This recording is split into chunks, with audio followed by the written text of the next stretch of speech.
বিষ পান করে একে একে রাস্তায় ঢলে পড়ছেন শিক্ষার্থীরা।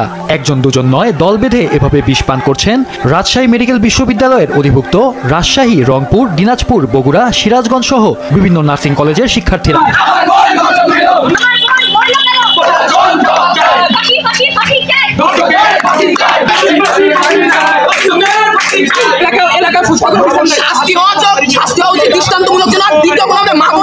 সম্মানিত দর্শক মণ্ডলী, যে ভিডিওটি আপনাদের মাঝে তুলে ধরব, ভিডিওর শুরুতে কিছু অংশ আপনারা দেখেছেন, যেখানে এমন ঘটনা বাংলাদেশে ইতিপূর্বে কখনো ঘটেনি, যেখানে কলেজ শিক্ষার্থীরা, কলেজ ছাত্রীরা রাস্তার দাঁড়িয়ে জনসমুখে মানুষের সামনেই সবাই বিষ পান করছে।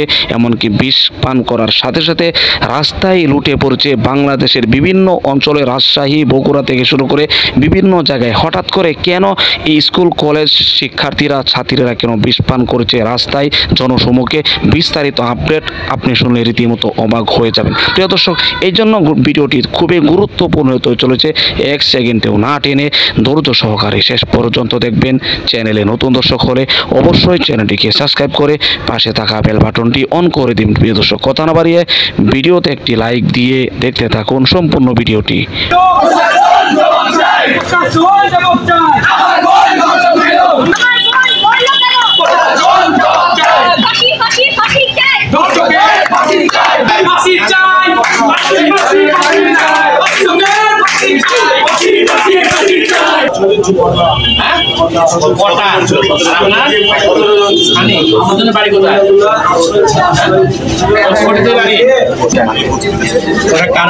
মেয়েগুলার পরিচয় কি জানিস না?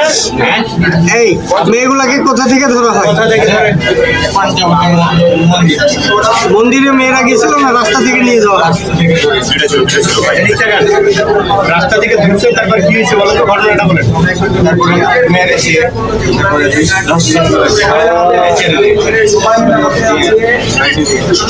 একটা মিটিংয়ে ছিলাম, হঠাৎ করে শুনলাম যে একজন ধর্ষক ধরা পড়ছে। এতদিন আমাদের কানে আসতেছিল যে 5 তারিখে একটা মেয়ে ধর্ষিত হয়েছে, কিন্তু আমরা অনেক কিছু তো গুজব হিসেবে আমরা করছি, যেহেতু কোনো ফ্যামিলি থেকে মামলা হয় না। তো আজকে হঠাৎ করে খবর আসলো যে একজন ধর্ষককে ধরা হয়েছে। আমরা ইমিডিয়েটলি গেলাম, গিয়ে দেখি যে ও আসলে মানে বললো আর কি, সানি নামের যে ধর্ষকটা, সে সবকিছু স্বীকার করলো, 7-8 জনের নামও বললো। এবং পরবর্তীতে এই কটা যে ছেলেটা, একে আমরা তার ইনফরমেশন নিয়ে তাকে ধরতে গেলাম। ধরতে গেলে সে নদী হাতটা ওদিকে চলে গেল, পার হয়ে গেল। তারপরে আমাদের কিছু ভাইরাল ছিল, তারা নদী পার হয়ে গিয়ে তাকে নিয়ে আসে।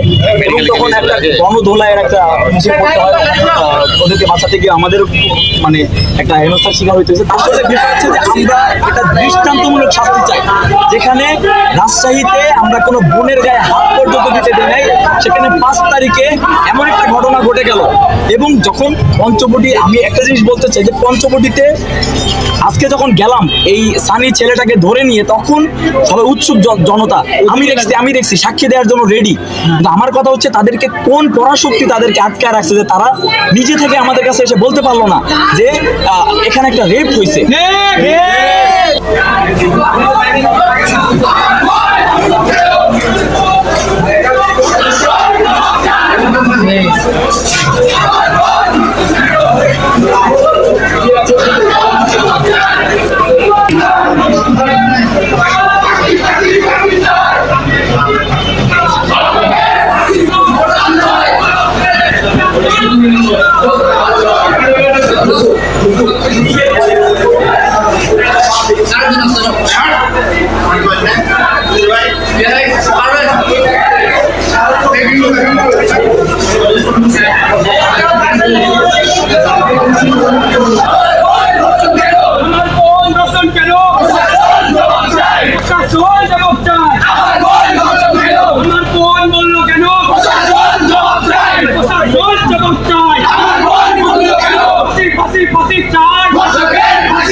আমার বোন দর্শন কেন? প্রশাসন জবাব চাই। আমার বোন দর্শন কেন? আমার বোন বললো কেন? প্রশাসন জবাব চাই। আমার বোন দর্শন কেন?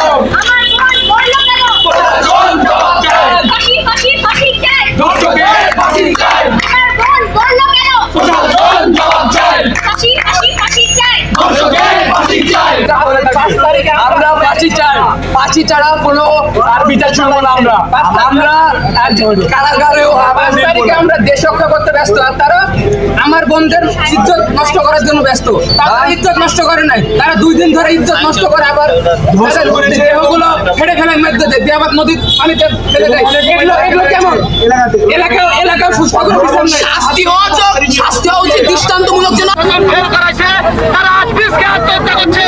আত্মহত্যার দায় কে নিবে? বিষ পান করে একে একে রাস্তায় ঢলে পড়ছেন শিক্ষার্থীরা।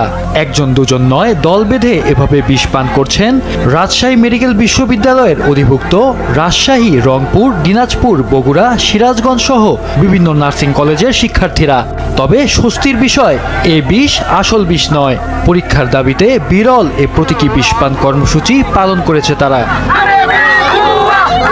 তবে শুধু প্রতীকী বিষপান নয়, রাজশাহীতে আজ সড়কের ওপর বসেই প্রতীকী পরীক্ষা কর্মসূচিও পালন করেছেন বৈষম্য বিরোধী নার্সিং অনুষদের শিক্ষার্থীরা। এ কর্মসূচি পালনকালে অতিরিক্ত গরমে তাদের মধ্যে অন্তত 15 শিক্ষার্থী অসুস্থ হয়ে পড়েন। পরে চিকিৎসার জন্য তাদের দ্রুত রাজশাহী মেডিকেল কলেজ হাসপাতালে পাঠানো হয়।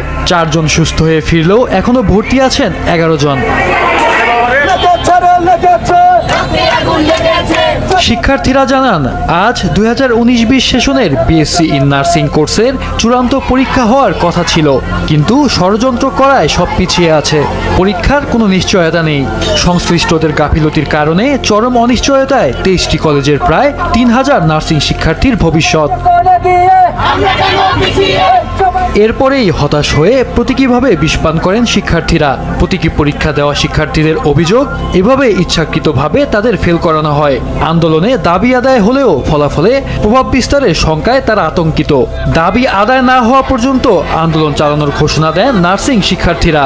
প্রিয় দর্শক, আশা করি সম্পূর্ণ ভিডিওটি দেখলেন। ভিডিও দেখে অবশ্যই বুঝতে পেরেছেন কলেজ ছাত্রীরা কেন রাস্তায় জনসম্মুখে মানুষের সামনে প্রকাশ্যে বিষ পান করে রাস্তায় লুটিয়ে পড়ছে। তাদের এই নির্যাতন তারা কিন্তু কোনোভাবে সহ্য করতে পারছে না, এই অপমান সহ্য করতে পারছে না, যে তাদের নিরাপত্তা নাই। আপনারা জানেন ইতিমধ্যে ধরা পড়েছে 2 জন নেতা, যে আওয়ামী লীগ নেতা, তারা প্রকাশ্যে ছাত্রীদেরকে ধর্ষণ করেছে এমন অভিযোগ উঠেছে। এই জন্য কিন্তু আন্দোলন চলছে, তাদেরকে গ্রেপ্তার করেছে, তাদেরকে উপযুক্ত শাস্তি দিতে হবে, আইনের আওতাধীন এমন আলোচনা, এমনকি এমন আন্দোলন চলছে বাংলাদেশের বিভিন্ন জায়গায়। এই জন্য কিন্তু এই শিক্ষার্থীরা মাঠে নেমেছে, এমনকি তারা প্রকাশ্যে এমন জঘন্যতম কাজটি করেছে, যেই কাজ সব দিক দিয়ে অবৈধ। প্রিয় দর্শক, স্কুল শিক্ষার্থীদের এই নিরাপত্তা অবশ্যই দেওয়া দেশের প্রত্যেকটি জনগণের কিন্তু কর্তব্য। শুধু স্কুল শিক্ষার্থী, স্কুল ছাত্রী, কলেজ ছাত্রী না, প্রত্যেকটি মা বোনদের নিরাপত্তা দেওয়া প্রত্যেকটি মানুষের কিন্তু দায়িত্ব রয়েছে। প্রিয় দর্শক, যারা এই কাজটি করেছে অবশ্যই তাদের উপযুক্ত বিচার হওয়া দরকার। প্রিয় দর্শক, আপনারা যেখান থেকে দেখছেন অবশ্যই কমেন্টে প্রতিবাদের জ্বর তুলে দেবেন, আর সর্বোচ্চ ভিডিওটি শেয়ার করে সকলের মাঝে ছড়িয়ে দেবেন। প্রিয় দর্শক, আজকের মতো এখানে শেষ করছি। ভালো থাকুন, সুস্থ থাকুন, আবারও দেখা হচ্ছে পরবর্তী ভিডিওতে।